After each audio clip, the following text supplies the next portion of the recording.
அன்புள்ள கன்னி ராசி அன்பர்களே வணக்கம். ராசியில் கேது, 6ஆம் இடத்தில் புதன், 7இல் சூரியன், சனி, சுக்கிரன், ராகு, சந்திரன், 6 கிரகங்களுடைய இணை உள்ளது. 9ஆம் இடத்தில் பாக்கியஸ்தானத்தில் குரு இருக்கிறார்.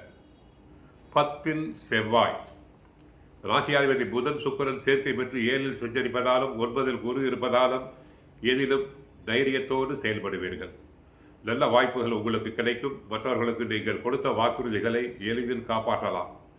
செவ்வாய் உங்கள் ராசிக்கு 10, 11ஆம் இடத்தில் சஞ்சரிப்பதால் இருக்கும் இடத்தில் உங்களுடைய மதிப்பு மரியாதை அதிகரிக்கும். உங்கள் ராசிக்கு 7ஆம் வீட்டில் சனி, ராகு சஞ்சரிப்பதால் கணவன் மனைவி இடையே விட்டு கொடுத்து செல்வது நல்லது. தொழில் வியாபாரத்தில் போட்ட முதலை எளிதில் எடுக்கக்கூடிய வாய்ப்புகள் உங்களுக்கு உண்டு. ஒவ்வொரு விஷயத்திலும் சாமர்த்தியமாக செயல்பட்டு வாடிக்கையாளர்களுடைய எண்ணத்தை பூர்த்தி செய்யக்கூடிய பலம் உங்களுக்கு இருக்கும். தொழில் வளர்ச்சிக்காக நீங்கள் எதிர்பார்த்த பொருளாதார உதவிகள் கிடைக்கும். உத்தியோகத்தில் உள்ளவர்களுக்கு மற்றவர்களால் முடிக்க முடியாத பணியை கூட தாங்கள் எளிதாக முடிப்பீர்கள். மாணவியர்கள் படிப்பில் சிறப்பாக செயல்படுவது மட்டுமில்லாமல் மேற்படிப்புக்காக மேற்கொள்ளக்கூடிய முயற்சிகள் அனைத்திலும் வெற்றி பெறலாம். சிலர் படிப்புக்காக வெளிநாடு, வெளிமாநிலங்கள் செல்லக்கூடிய அமைப்பு உண்டு.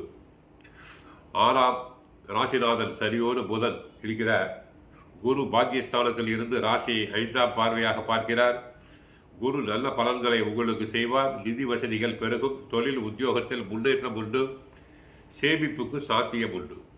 குடும்பத்தில் மகிழ்ச்சி, அமைதி வரலாம். சுபகாரிய நிகழ்ச்சிகள் மகிழ்ச்சியை தரும். தம்பதிகளுக்கு குழந்தை பேர் அமையும் சாத்தியக்கூறு உண்டு. சொந்த வீடு சிலருக்கு அமையும். 6ஆம் இடத்தில் உள்ள சனி தற்சமயம் 7ஆம் இடத்துக்கு சென்றிருக்கிறார். ராகு, சுக்கிரன் 7இல் இருப்பதும் ராசியில் கேது இருப்பதும் சாதகமான கிரக நிலைகள் அல்ல. அடிக்கடி மனக்குழப்பங்கள் உண்டாகும். கணவன் மனைவி உறவில் உரசல்கள் உண்டாகலாம். 3வது மனிதர்களால் குடும்ப அமைதி கெடும்.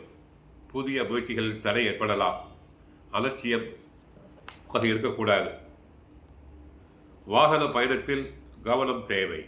உஷ்ணாதிக்கம், கட்டி கொப்பளம் வரலாம்.